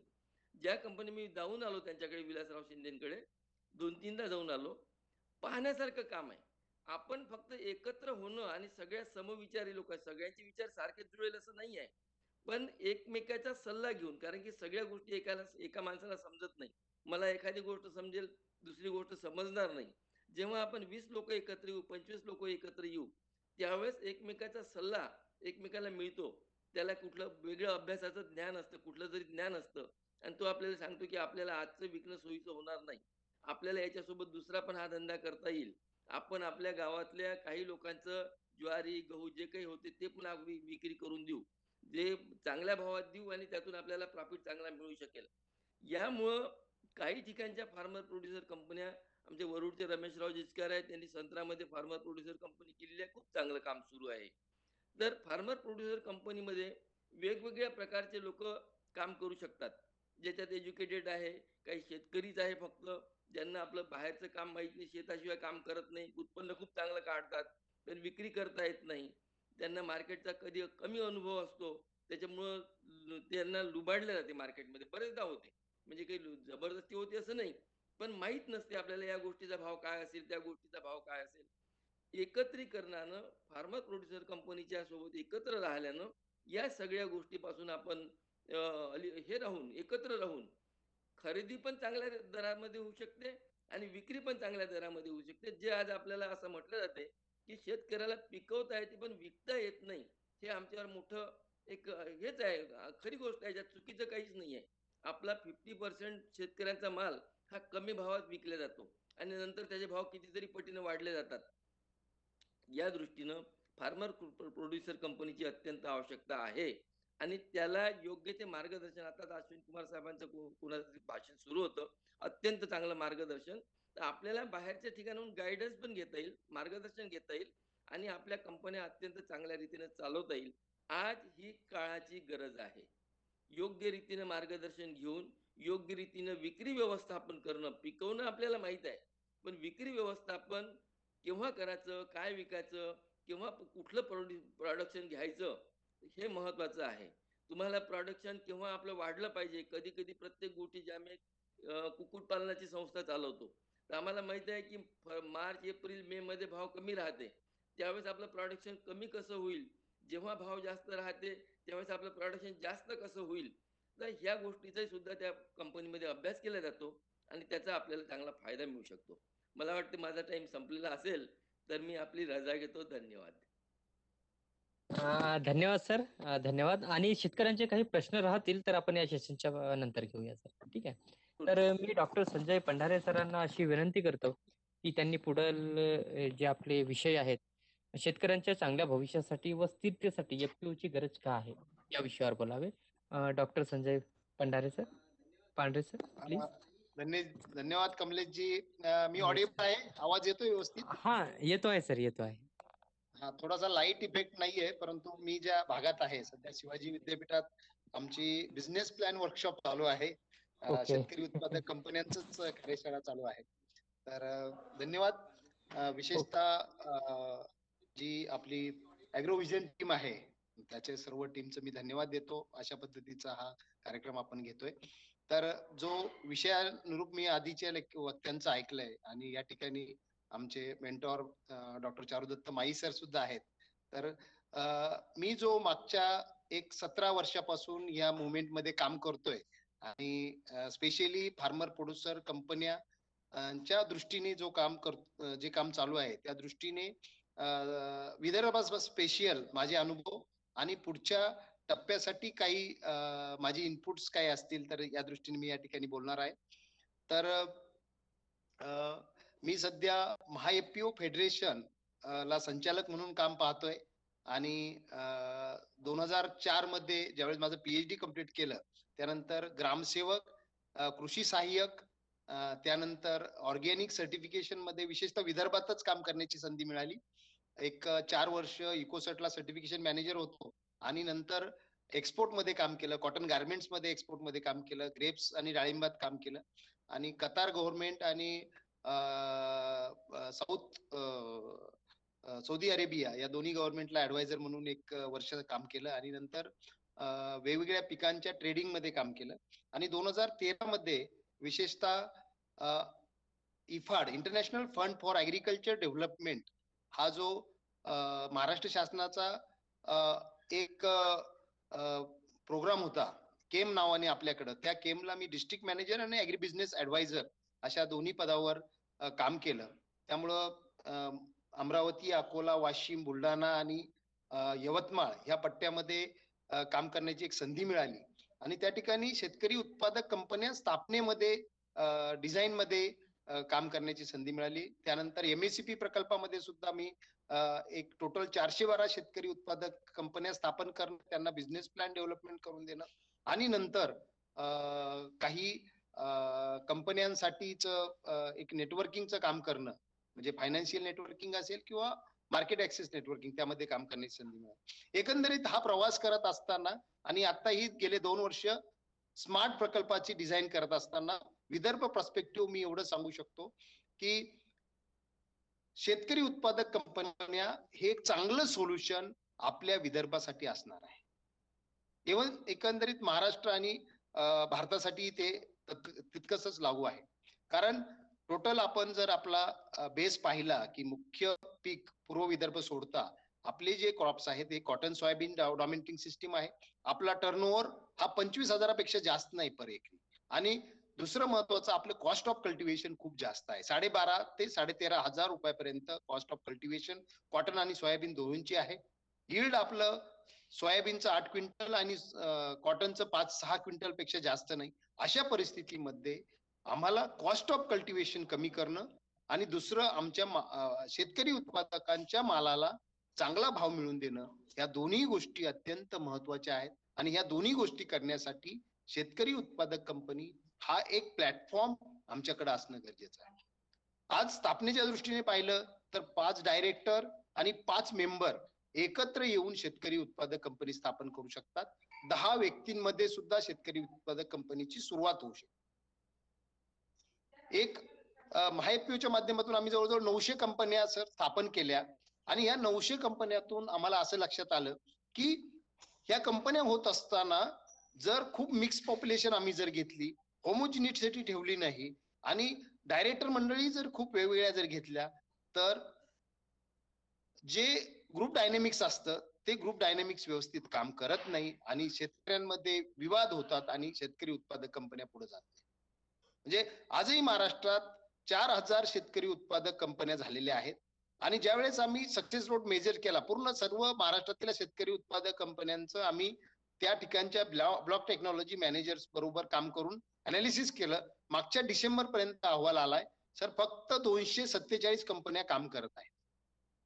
म्हणजे हा आकडा 5% पण नाहीये. आणि यामध्ये एक मी उदाहरण देऊ शकेल की ह्या ज्या गव्हर्नमेंटच्या प्रकल्पातून ज्या काम करणाऱ्या कंपन्या आहेत, ज्या खूप वेळ खाऊन बनवण्यात आलेल्या आहेत. म्हणजे पहिल्या टप्प्यात शेतकऱ्यांची गटस्थापना करण्यात आली, त्यांना जवळजवळ 15 महिने खर्च करण्यात आले. त्यानंतर 8 महिने त्यांचं एकत्रीकरण करण्यात आलं. त्यांचं एक हायपोथेटिकली एक शेतकरी उत्पादक संघ स्थापन करण्यात आला, ज्यामध्ये आत्माच्या माध्यमातून ते रजिस्ट्रेशन करण्यात आलं. नंतर त्यांना शेतकरी उत्पादक कंपनीचा दर्जा देण्यात आला, ROC मध्ये रजिस्ट्रेशन करण्यात आलं. हे इतके वर्ष काम करूनही बऱ्याचशा कंपन्या बंद पडल्या, कारण त्यामध्ये जे ग्रूमिंग व्हायला पाहिजे, ज्याचं परस्पर अवलंबित्व आणि परस्पर पूरक काम व्हायला पाहिजे, ते होत नाही.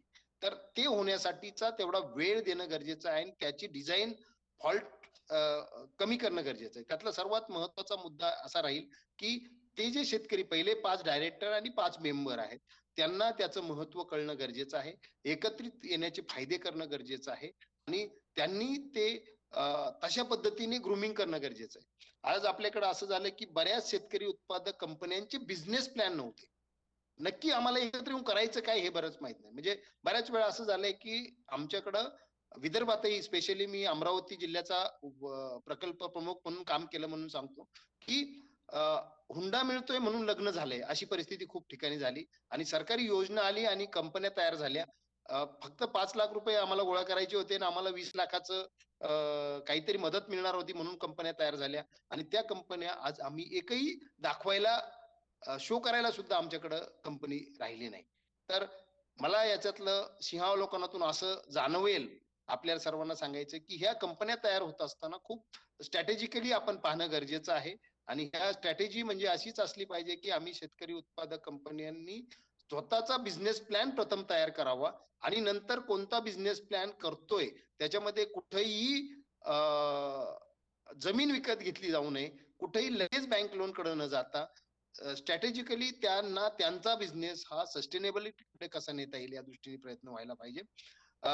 अमरावती असेल, यवतमाळ असेल, बुलढाणा, वाशिम या पट्ट्यामधल्या कंपन्यांची परिस्थिती अशी आहे की मेजॉरिटी ह्या कंपन्या ह्या पूर्णपणे कॉटन, सोयाबीनवर अवलंबून आहेत.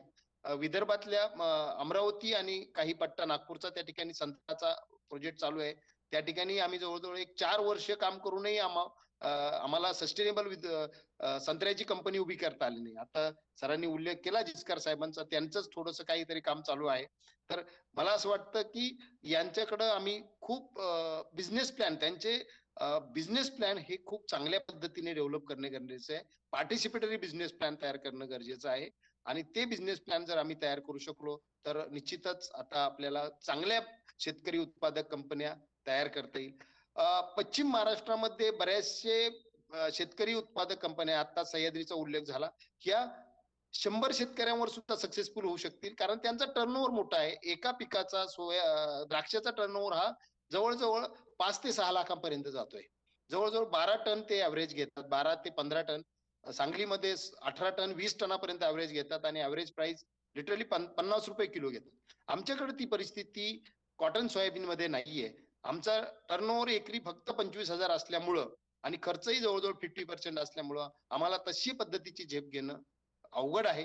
किंवा आपल्याला जास्तीत जास्त पॉप्युलेशन, जवळजवळ 2,000 शेतकऱ्यांना बरोबर घेऊन काम करायचं आणि त्या दृष्टीने आवश्यक असणारी कोऑपरेटिव्ह इकोसिस्टीम डेव्हलप करणं लगेच थोड्या कालावधीत शक्य होत नाही. याच्यासाठी आपल्याला स्ट्रिंजंट काम करावं लागेल, कंटिन्युअस काम करावं लागेल आणि त्या ठिकाणची गव्हर्नमेंटची मशिनरीनी तसा सपोर्ट आपल्याला देणं गरजेचं आहे. आणि मला वाटतं की जी मानसिकता गव्हर्नमेंटची आहे आणि एकंदरीत सोशल ज्या CSR काम करणारे असतील किंवा ऍग्रो विजन सारखा ट्रस्ट जसं काम करतंय, त्या सर्वांना आपल्याला बरोबर काम करावं लागेल. आज या ठिकाणी कॉटन कनेक्ट आहे, कॉटन कनेक्ट सारख्या BCI आहे, त्यांनाही कॉटन मध्ये काम करणाऱ्या संस्था आहे, किंवा ऑर्गॅनिक सोयाबीनच्या काही इकोसिस्टीम डेव्हलप झालेल्या आहेत, त्यांनाही पुढे आपल्याला घ्यावा लागणार आहे. तर मेजर क्रॉप्स मध्ये, मिल्क मध्ये अशा पद्धतीच्या फार्मर प्रोड्युसर कंपन्यांना इन्व्हॉल्व्ह करून एक नेटवर्किंग आणणं गरजेचं आहे. आणि मला असं वाटतं की प्रत्येक कंपनीचं स्वतःची एक इकोसिस्टम आहे, प्रत्येकाचं वेगळं. कोणीतरी दुसरं येऊन त्या ठिकाणी खूप काही काम करू शकणार नाही. त्या ठिकाणचं कॅपॅसिटी बिल्डिंग शेतकऱ्यांचं खूप वेगळ्या पद्धतीने होणं गरजेचं आहे. आणि महाएफपीओनं या दृष्टीने काही कॅपॅसिटी बिल्डिंगचे कॅपॅसिटी बिल्डिंगचे काही डिझाईन्स केलेले आहेत, त्या कंपनी वाईज, त्या एरिया वाईज केलेले. मला वाटतं ॲग्रोव्हिजननी अशा मायक्रो लेवलवर असे काही कार्यक्रम आपल्याला आयोजित करता आले तर, की तालुका कृषी अधिकाऱ्यांकडे हा फार मोठा पोर्टफोलिओ असतो की ट्रेनिंगचा आहे, काही प्रायव्हेट कंपन्यांचा पोर्टफोलिओ आहे, त्यांना बरोबर घेऊन आपण जर काम करू शकलो तर निश्चित अशा पद्धतीचं मायक्रो प्लॅनिंग करून त्या लेवलच्या गावनिहाय किंवा एक 5 गावांचं क्लस्टर निहाय आपल्याला शेतकरी उत्पादक कंपन्या पुढे आणता येतील. खूप काही याच्यामध्ये कॅपॅसिटी बिल्डिंग मध्ये करणं गरजेचं आहे. तर प्रायमरी वर्क हे शेतकरी उत्पादक कंपन्यांचं होत असताना कॅपॅसिटी बिल्डिंग मध्ये त्यांचा business plan development, then company formation. Company फॉर्मेशनची घाई नकोय. आज बऱ्याच कंपन्या तयार होतात, 5 डायरेक्टर 5 मेंबर येऊन एक 30-40 हजार रुपये खर्च झाले तर कंपनी फॉर्म होते. परंतु अशा कंपन्या फॉर्म होणं कुठेतरी थांबवलं गेलं पाहिजे. आधी बिझनेस प्लॅन तयार झाले पाहिजे. आणि यासाठी गव्हर्नमेंट लेवलवर किंवा प्रायव्हेट लेवलवर जिथे जिथे कंपन्या तयार होतात अशा लोकांना वेगवेगळ्या ठिकाणांच्या माध्यमातून मेंटोरिंग मिळणं गरजेचं आहे. महाएफपीओने असं मेंटोरिंग फ्री ऑफ कॉस्ट दिलेलं आहे. यासाठी national institute of agriculture extension मॅनेजमेंटनी खूप मोठी मदत आपल्याला दिलेली आहे. मी ॲग्रोव्हिजन फाउंडेशनला अशी रिक्वेस्ट करेल की विदर्भ स्तरीय आपण जर अशा पद्धतीचं छोटे छोटे प्रोग्राम्स ॲग्रोव्हिजनच्या माध्यमातून होत असेल तर अशी मेंटोरिंग आपल्याला घेता येईल. कॉटन मध्ये आपल्याला मेंटॉर्स खूप चांगले अवेलेबल आहेत.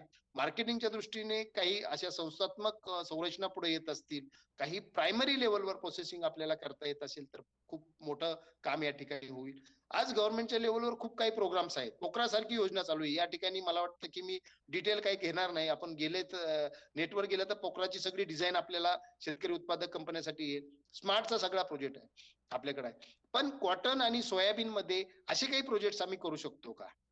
या ठिकाणी डॉक्टर माई सर आहेत. एक व्हिजन त्यांनी फार मोठी कॉटन सेक्टरला दिलेली आहे नॅशनल लेवलवर. त्यांचा विद्यार्थी म्हणून मी या ठिकाणी खूप बोलणं बरोबर हे ठरणार नाही. परंतु कॉटन मध्ये सर मला काम करण्याचा मागच्या एक 15 वर्षाचा गारमेंट पर्यंत अनुभव आला. आम्ही गारमेंटची पण विक्री केली काही शेतकरी उत्पादक कंपन्यांच्या माध्यमातून.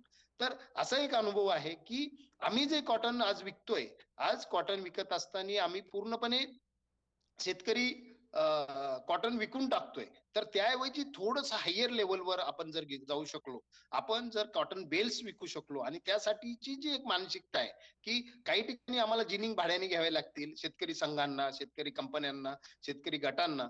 किंवा मी अमरावतीला असताना आम्ही अमरावती अचलपूर इंडस्ट्री बरोबर, अचलपूरला NTPC नॅशनल टेक्सटाईलचा प्रोजेक्ट आहे, त्यांच्याबरोबर टायअप करून काही आम्ही जिनिंगच्या एक 1000 गाठींचा प्रयोग केला होता एका शेतकरी उत्पादक कंपनीचा, आणि अजूनही तो चालू आहे. तर तशा पद्धतीचं आम्ही हायर लेवलवर जर जाऊ शकलो, मग एका पिकासाठी आमच्या गावनिहाय आमच्या काही 50 किंवा 50 कमी होईल, परंतु 250-300 शेतकऱ्यांचा जो गट आहे त्यांना आम्ही पूर्णपणे ड्रीपवर कन्वर्ट करू शकलो, जिथं पाणी असेल तिथं. त्यांना व्हरायटीच्या बाबतीत एक टाईपची व्हरायटी दिली ज्याचा माईक आणि ज्याचा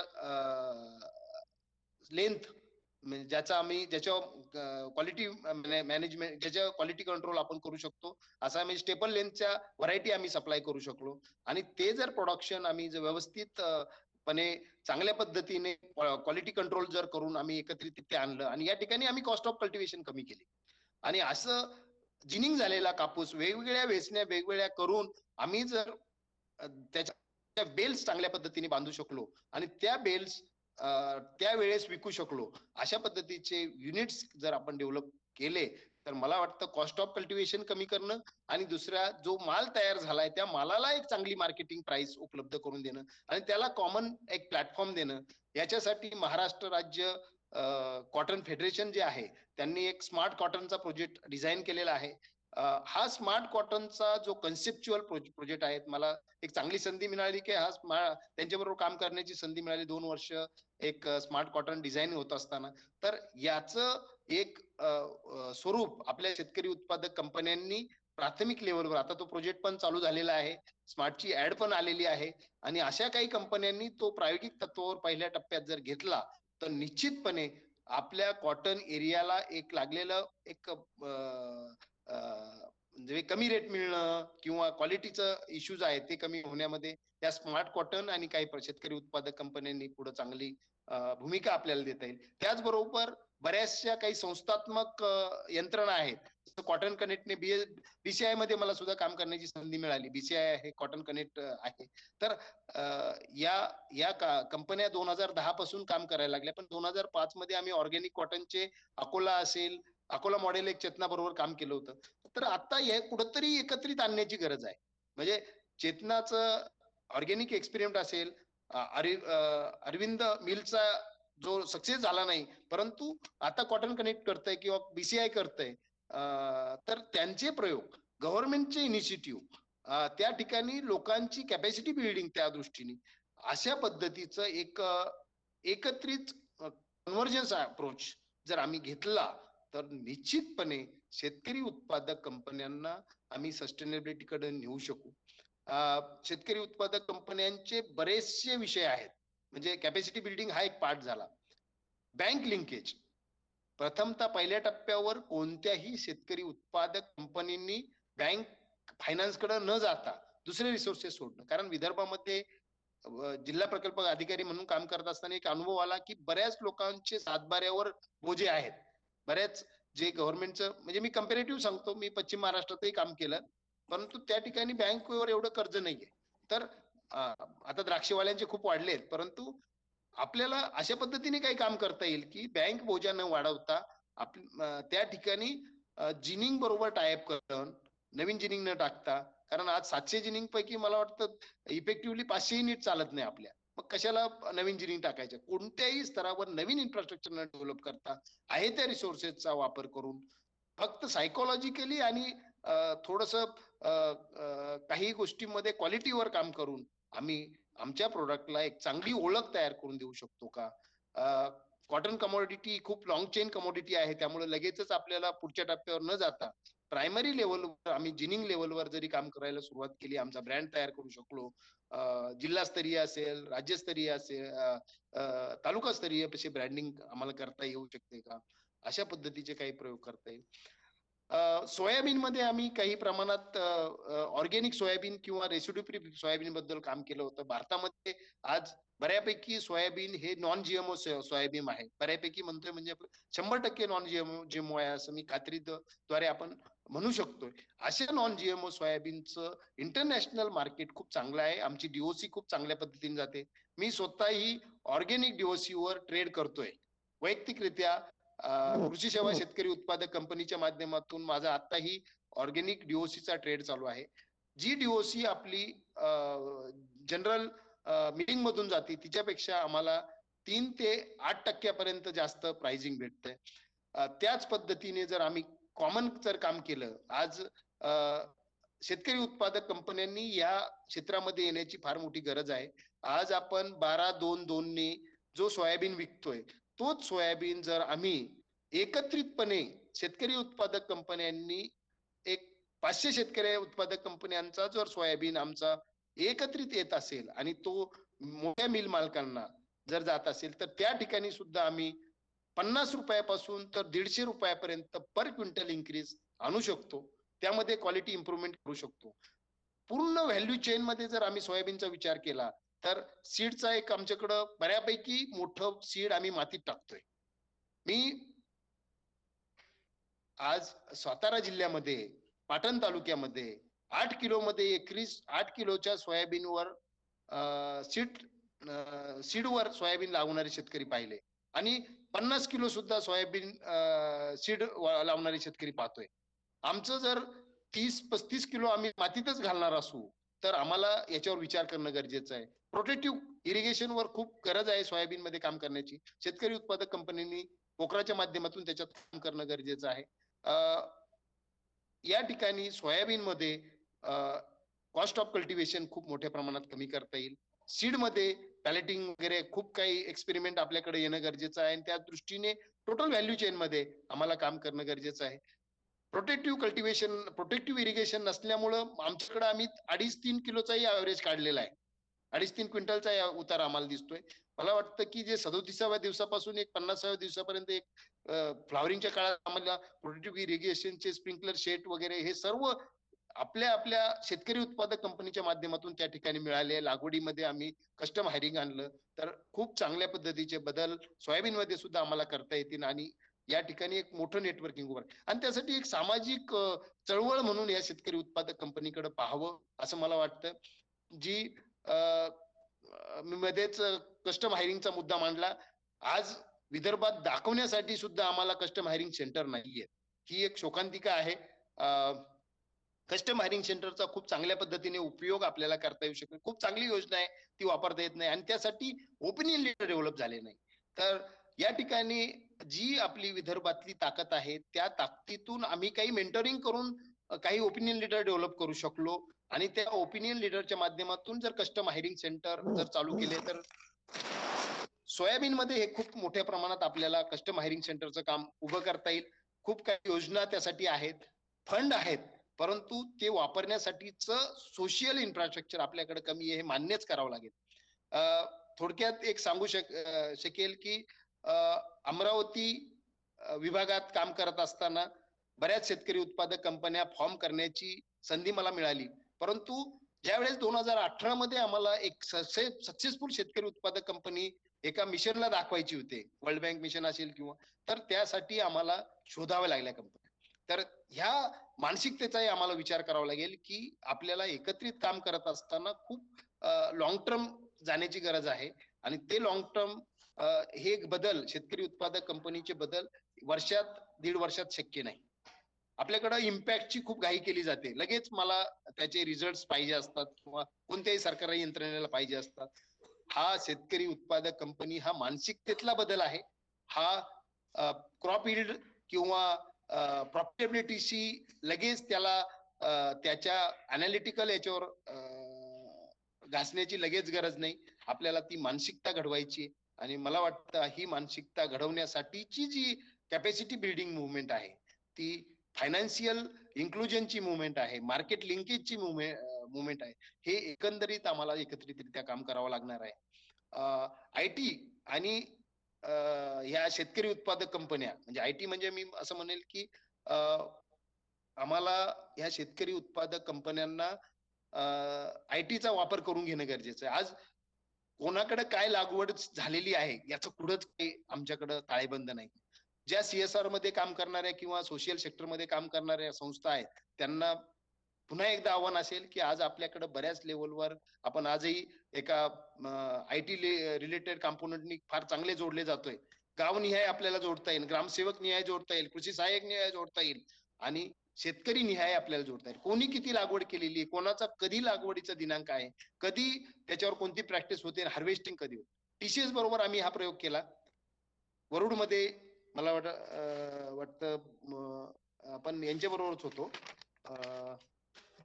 वरुडचा प्रयोग आम्ही एका शेतकरी उत्पादक कंपनी बरोबर केला होता. जिचकरांचीच कंपनी होती, जिचकार त्याच्यात होते. 2013चा एक्सपेरिमेंट आहे. TCSनी सगळी टेक्नॉलॉजी अवेलेबल करून दिली. बाकी फंडही आमच्याकडे 8 कोटीचा फंड होता, पण तरीही आम्ही सक्सेसफुलपणे तो वरुड मधल्या 2000 शेतकऱ्यांना प्लॅटफॉर्मवर घेऊ शकलो. आजही घ्यायचं झालं तरी आजही चॅलेंजेस आहेत. मग आम्हाला हे करण्यासाठीची आजची सर्वात महत्वाची कोणती गोष्ट आहे तर जी मानसिकता आणि जी कन्सिस्टन्सी लागते ती आम्हाला कशी आणता येईल याच्यावर पुन्हा एकदा विचार करूयात. मला वाटतं संघ आहे आपले, संत्र्याचे संघ आहेत, त्या संघांनी याच्यावर विचार करावा. संत्र्यासारखी कमोडिटीला जरी आपण आणू शकलो तर दुसऱ्या टप्प्यात आपण कॉटन आणू, सोयाबीन आणू, बाकी डाळींनाही आणू. आणि विदर्भातल्या बऱ्याच शेतकरी कंपन्या चालू आहेत, म्हणजे रनिंग मध्ये दिसतात. त्या सगळ्या कंपन्या ह्या खरेदी केंद्रामुळे दिसतात, गव्हर्नमेंटचे खरेदी केंद्र. पण ही गव्हर्नमेंटचे खरेदी केंद्र ही एक लालूच आहे आपल्या दृष्टीने.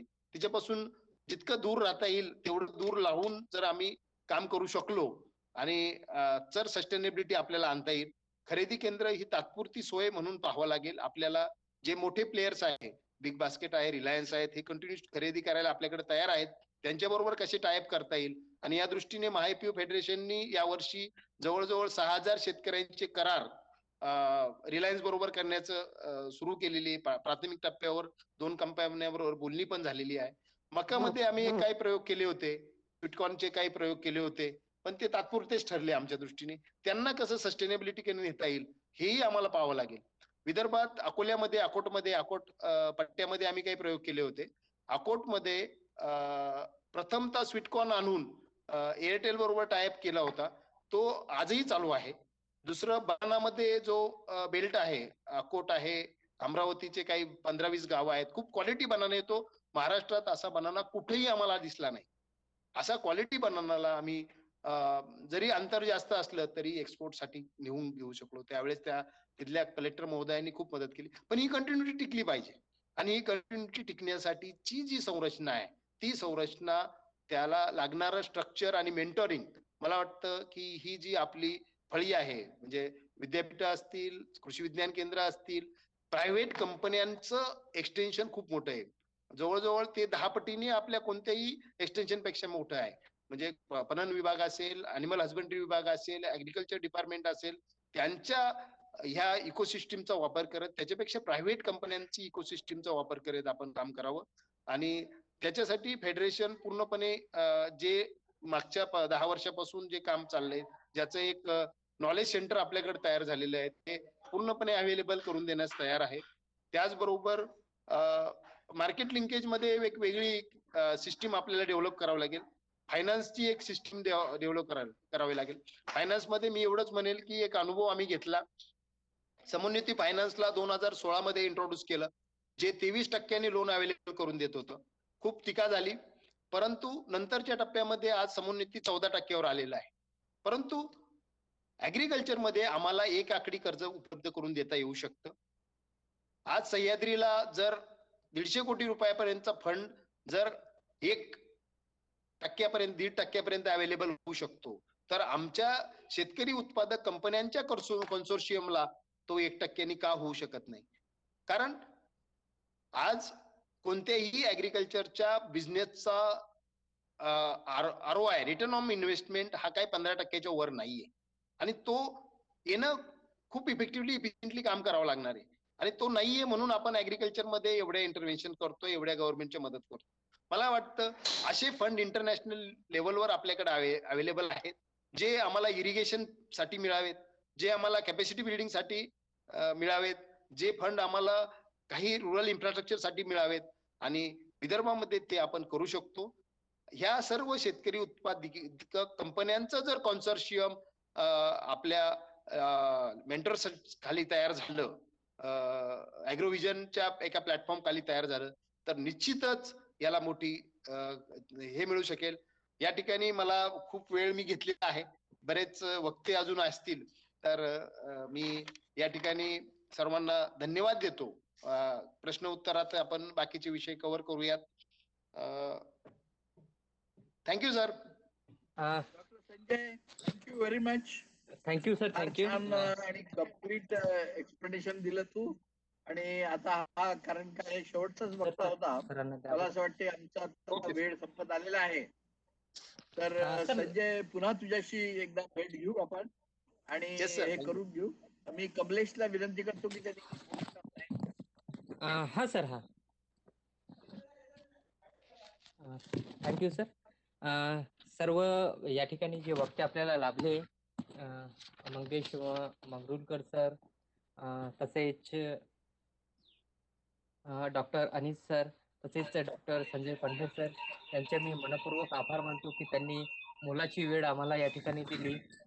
त्याबद्दल मी त्यांचं मनपूर्वक आयोजकांतर्फे धन्यवाद मानू इच्छितो. तर मी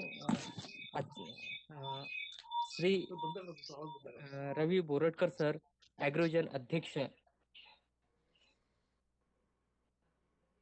आजच्या या कार्यक्रमाबद्दल 2 शब्द बोलावे.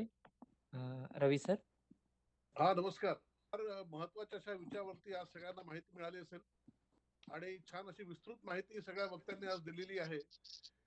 कारण सध्या एफपीओ बद्दल खरंच म्हणजे लोकांमध्ये उत्सुकता जास्त आहे आणि विविध योजनांमुळे सरकारचाही त्याच्यामध्ये जोर जास्त आहे. त्या अशा महत्वाच्या विषयावरती आज आपले सगळे स्पीकर असतील, जे मंगेश मंगरुळकर जी आहेत, अनिश कुमार जी आहेत, संजय पांढरे आहेत, या सगळ्यांनी अतिशय छान विस्तृत अशी माहिती उदाहरणासकट दिली. त्याबद्दल मी सगळ्यांचे आभार मानतो आणि मला विश्वास आहे की याच्यातनं प्रेरणा घेऊन मोठ्या प्रमाणामध्ये या एफपीओची सुरुवात आपल्याकडे होईल. धन्यवाद. धन्यवाद. थँक्यू. हा, थँक्यू सर.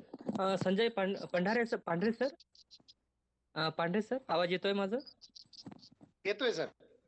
येतोय ना सर? आपल्याकडे येतोय आवाज. 5 मिनिटं आहेत, तोपर्यंत एखादा क्वेश्चन सर शेतकऱ्यांचा घेतो आहे. Yes sir, yes sir.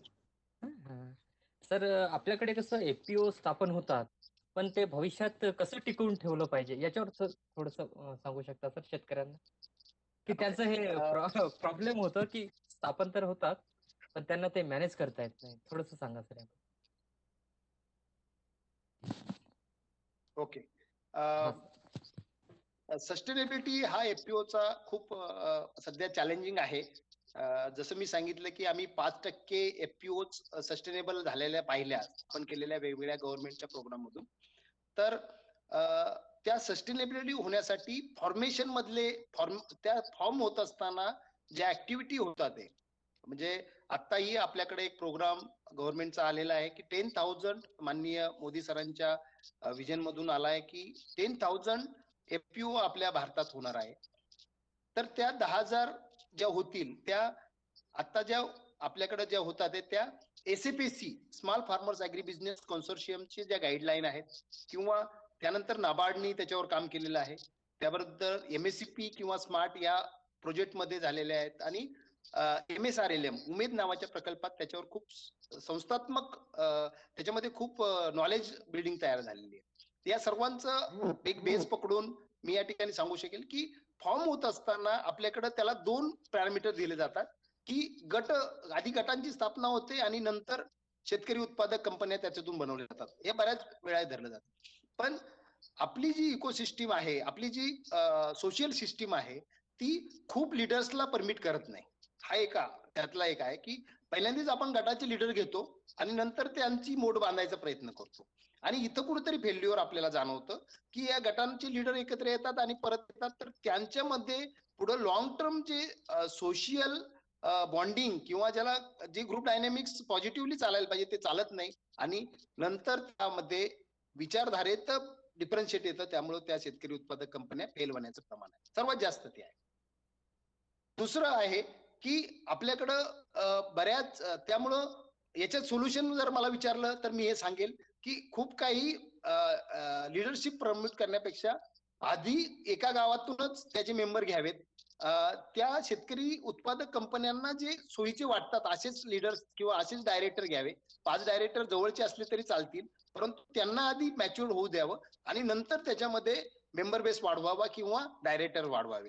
खूपच आधीच मिक्स केलं तर त्यामुळे प्रॉब्लेम होतात आणि आजपर्यंत दोन्ही प्रोग्रामचं फेल्युअर मी केमही म्हणेल आणि MSCP म्हणेल, मी डायरेक्ट फेल्युअर म्हणणार नाही कारण त्यांनी सोशल इकोसिस्टीम डेव्हलप करून दिली. परंतु आज जर माझ्या 500 कंपन्या स्थापन केल्या या दोन्ही प्रोग्रामनी, तर त्यातल्या 50च चालू असण्याचं कारण म्हणजे मी असं म्हणेल की हे जे लिडरशिप मल्टिपल झाले ते कमी करणं गरजेचं आहे.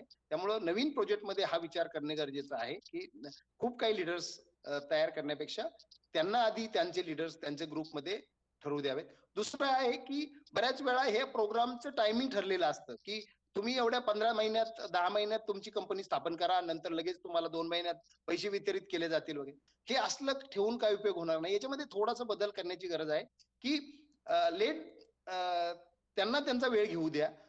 काय होतंय की बऱ्याच वेळा ते पैसा लगेच रिलीज करण्याच्या घाईमध्ये काहीतरी गरज नसतानाच इन्फ्रास्ट्रक्चर बांधलं जातं. एक सातारा जिल्ह्यातलं उदाहरण मी या ठिकाणी देईल. आज 13 कंपन्यांच्या तिथं स्थापन झाल्या. 11 कंपन्यांना स्ट्रक्चर वाटप करण्यात आलं, ग्रेडिंग आणि सॉर्टिंग मशीन.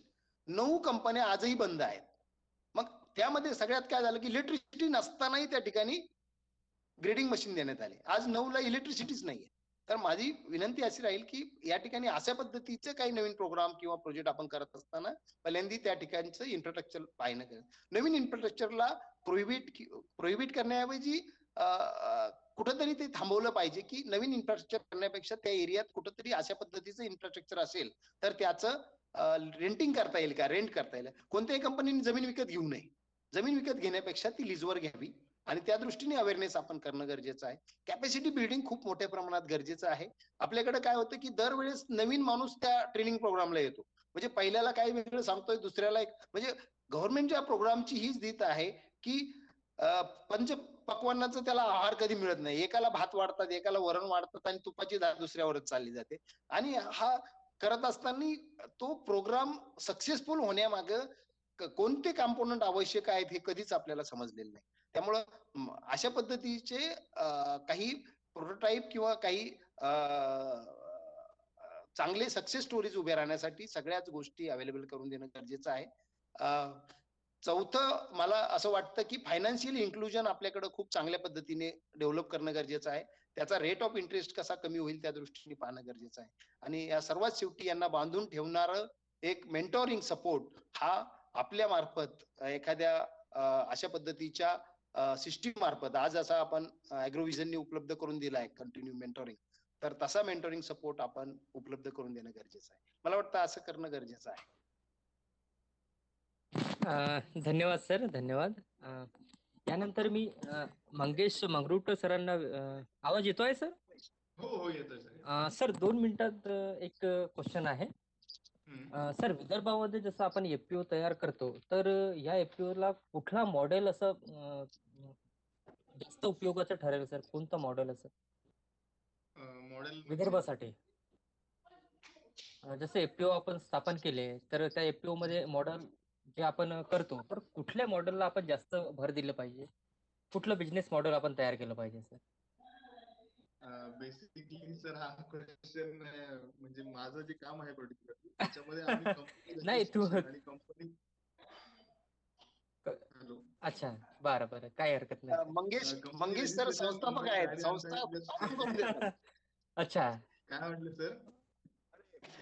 मंगेश सर संस्था स्थापन करून देण्यासंदर्भात मार्गदर्शन करतात. बरं. हा सर. कंपनी कायद्याअंतर्गत कोणत्या अडचणी असतील किंवा अजून लॉ बरं मध्ये कंपनीची व्यवस्थापन असेल, ऑडिट संदर्भ असेल, कंपनी चालवायची कशी ऑन पेपर, याच्या संदर्भामध्ये मी तुम्हाला जास्ती मार्गदर्शन करू शकतो. अच्छा, ओके सर. ऑन फील्ड जर कंपनी चालवायची असेल. ओके सर, धन्यवाद. आपण म्हणतो सर दुसरं सेशन घ्या. 2:30 वाजले आता. हा सर. हा एफपीओचं घ्या आता दुसरं. यांना धन्यवाद द्या सगळ्यांना. हो. मी पुन्हा एकदा सगळ्यांचे या ठिकाणी धन्यवाद देतो आणि हा सेशन इथं संपला असं जाहीर करतो. आणि आमचं जे पुढील सेशन आहे ते आहे विदेशी भाज्यांसाठी हरितगृह तंत्रज्ञान हा आहे.